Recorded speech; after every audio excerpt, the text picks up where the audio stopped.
Hello guys, so andito tayo ngayon sa lugar pa rin namin. Ito, may puno ng mangga. Mamaya manunukid kami. Ba, tamang-tama yung panungkit. So ito yung lugar namin. Ito yung bago namin project. And ayun yung bahay namin. Kalapit lang. Yun yung building na isa, ginagawang gasolinan. So ito titirahin namin guys. Plano rito, alagyan ng terrace din. Okay. So ito, yung lugar namin.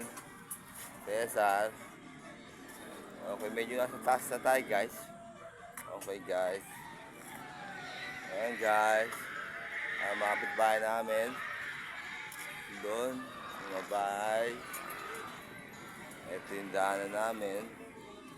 Pababa dun. Okay guys. So ba gusto magpagawa, kontakin nyo lang kami. Kontakin nyo kami sa 163 hotline. Okay guys. So ito kami, gagawa kami ngayon. Okay. Okay naman ang panahon natin ng araw. Okay. Thank you guys.